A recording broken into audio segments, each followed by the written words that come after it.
What's up YouTube? Alex Killian here, and today we're talking iPhone filmmaking. I was planning to shoot inside, but it's such a nice day, I'm thinking we check out my roof.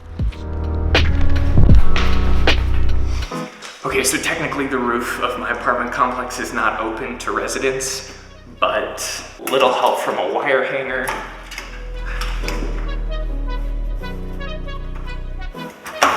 And voila!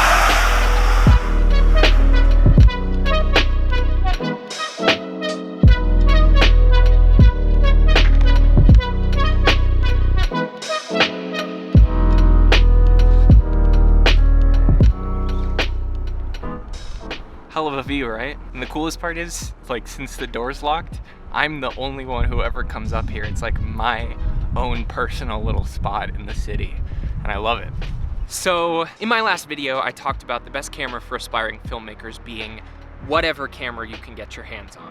If you missed that video, the link is in the description box below. But I was thinking that the camera that's most accessible to most of us is our phone cameras. And so with that, I figured I would give some practical insight I've learned over my years of iPhone filmmaking. Jeez, it is so bright. I kind of hate it when people talk to the camera with sunglasses on, but I cannot see. So a few years ago, when I really started to get into the cinematography and camera work aspects of filmmaking, up until that point, I had never really been behind the camera. I was always in front of the camera acting or on the computer editing. And I think I started getting behind the camera just out of necessity. I had all of these ideas and stories just piling up, and no one was gonna shoot them for me. So I picked up the only camera I had access to. And over the next year, I became really passionate about the idea of making a film on my phone. It's an exciting idea that one device, currently in the hands of more than 90 million people in the US alone, could be capable of captivating an audience. The idea that I wouldn't have to save up for months just to rent equipment over a weekend to shoot my film. No budget filmmaking.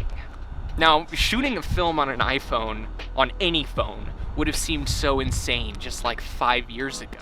But today, it's really not so crazy. And with an understanding of the strengths and limitations of your device, a little bit of practice, and oftentimes a lot of fucking patience, it can be done, and it can be done well. So, here are my 3 tips for iPhone filmmaking.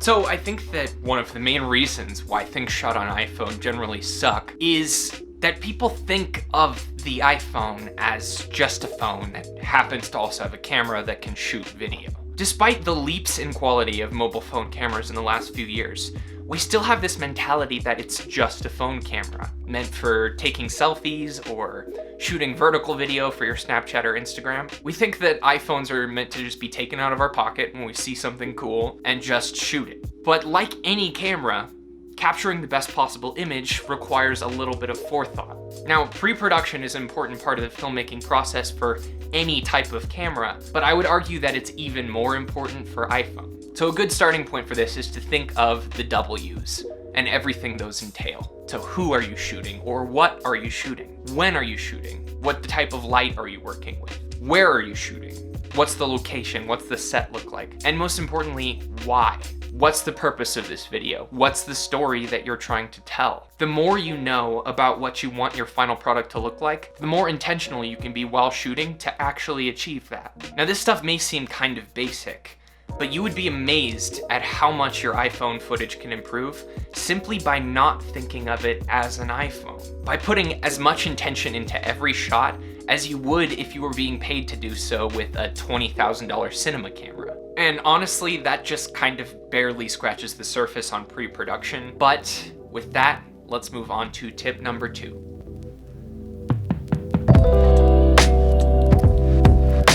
Okay, I was just about to start shooting this bit about equipment when I got this. My new iPhone XS Max is here. Frickin' crazy timing.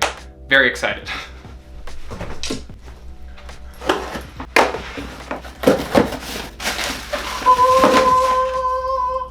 What? But this is not an iPhone XS Max unboxing video, and I'm actually not sure if this will work with any of the existing iPhone equipment I have, so I'm gonna put this aside for a second.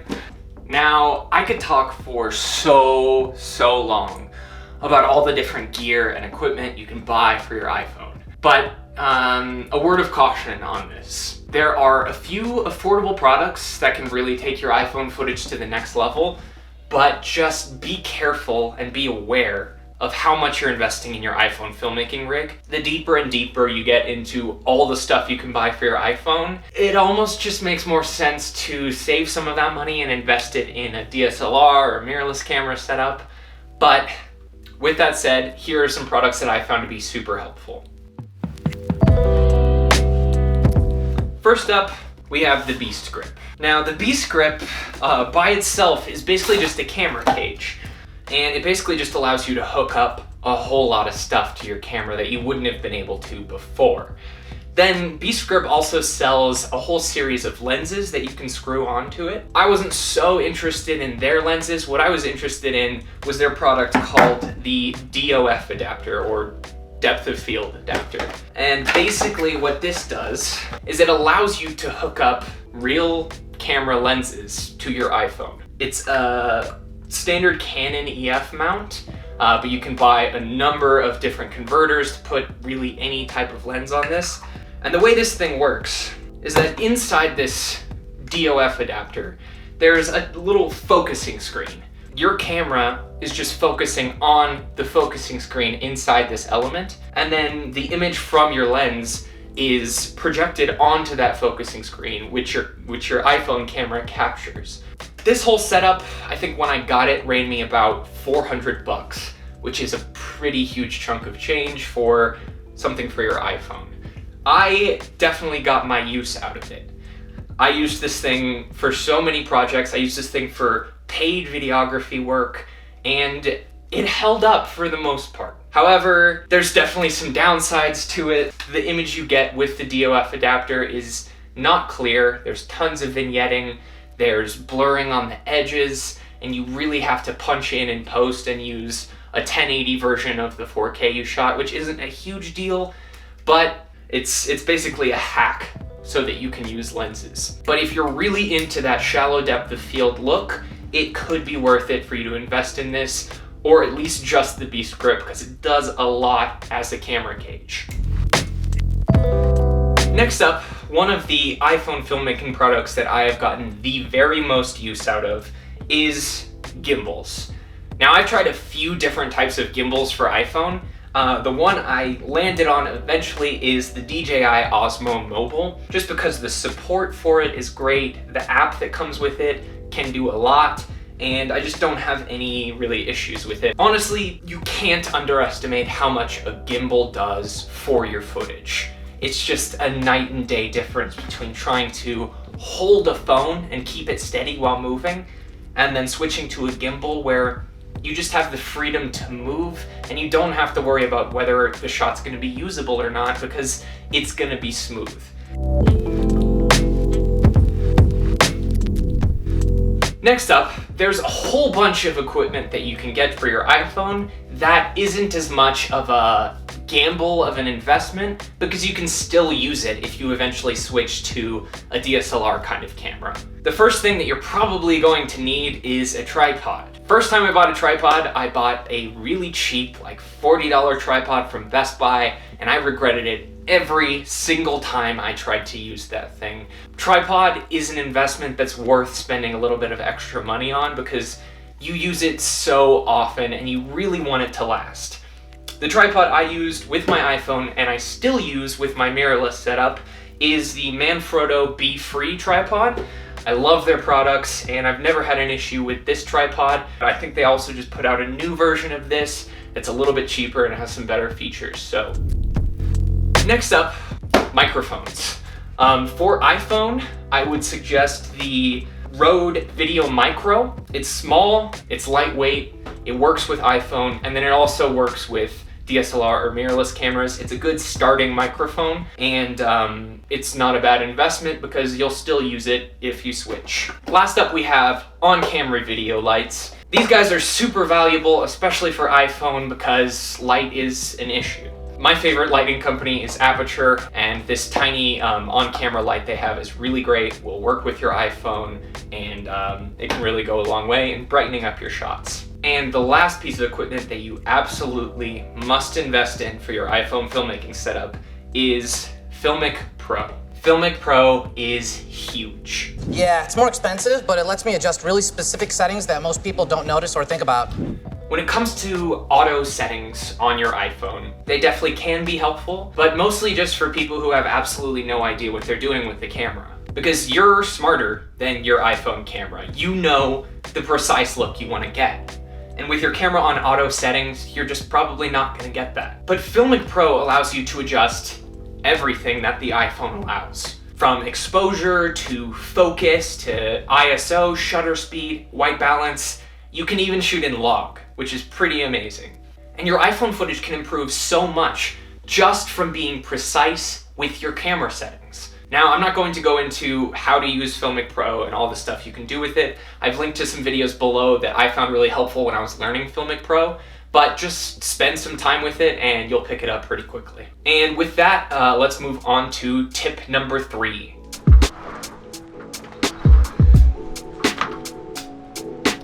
So tip 3 is to know the limits of your iPhone. Just being aware of what your iPhone camera can and can't do can go a long way in getting better footage more consistently. Think of it this way.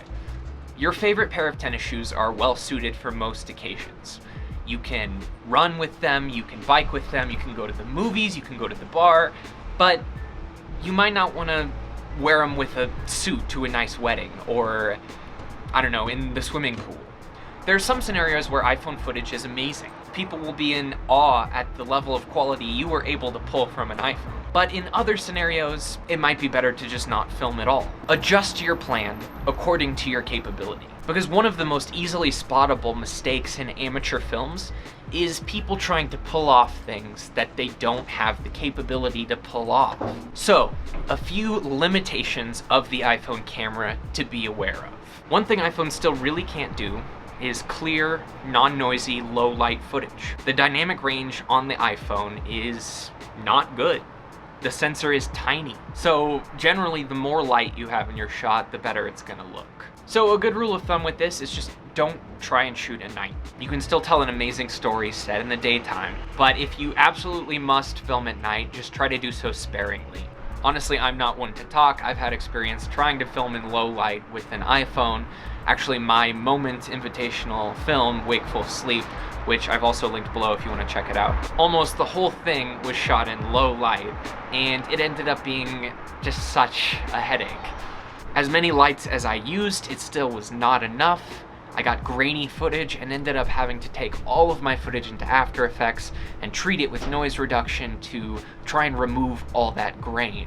And in the end, I got an image that was not grainy, but I lost a lot of the detail and all of the edges looked a lot smoother than they should. So even if you have that capability, you know how to remove grain in footage, it's a major headache and it's a better idea to just write something that's set in the daytime. Another thing the iPhone camera can't do well is depth of field.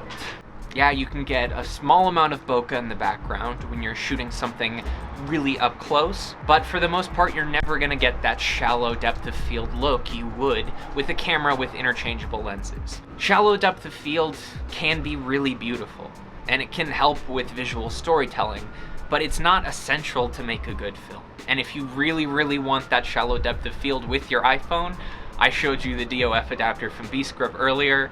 That's a way to get that. Also, on a camera like the iPhone without interchangeable lenses, you're limited to pretty much just one focal length. Now, this could be considered a major weakness of the iPhone camera, but I think you can actually use it as a strength. The focal length of the wide-angle camera lens on iPhone 6 and up is pretty much equivalent to a 28mm lens, which is a great focal length for a whole bunch of scenarios. And it's a favorite focal length of some really visionary directors like Wes Anderson, the Coen brothers, and David Fincher. Challenge yourself to play with that focal length and figure out what looks best to you. Now, there are obviously some other limitations, but those are the main ones I've noticed in iPhone films. And part of the process is definitely just trying things, seeing what works, and learning from it, trying something different next time. Definitely try and test out your shots before you go to actually shoot your film, because there's nothing worse than shooting your film and then getting all your footage in and seeing that something you tried didn't work. Basically, you just want to limit the number of times it becomes obvious that your film was shot on an iPhone. You want the audience to be swept up in the story and the world you created, and to forget what it was shot on. But every time they see a shot with shaky zoom or ugly grain, it takes them out of your story, and it reminds them that they're watching something less than professional, and therefore something less worthy of their time. So don't try to be overly ambitious with the iPhone. Learn what you can and can't do, and then find ways to be creative within that. Oh, and one other thing I just have to say, please, just always shoot in landscape. Always. Because you never know when you're gonna catch some little piece of something, or you'll want to use a clip later, and you don't want to end up cursing yourself with vertical footage. There's just no reason to ever shoot vertical. The only other medium that can translate to is another phone. I'm sorry, I'm very passionate about this. Vertical video pisses me off so much when I see it, and there's just no reason for it. Oh, please, just shoot horizontal. Okay, little update. I had a chance to play with my new XS Max a little bit, and it does work with all of the equipment I showed you earlier. So if you're planning to upgrade, go for it. I'm loving this thing so far. I've only spent a little time with it, but yeah, it's dope. Now, I think a lot of people who are making iPhone films are making them because the iPhone is the only camera they have access to. And that's fine. But I actually think iPhone films can be an art form all on their own. A lot of people still kind of scoff at iPhone filmmaking. They think it's silly and pointless. And honestly, I kind of love those people because they're the ones who are most amazed when you show them the amazing images you managed to capture with your iPhone. And the majority of the time, if you put in that work, no one's gonna be able to tell that your film was shot on an iPhone, and you don't have to tell them. But it's usually pretty fun if you do.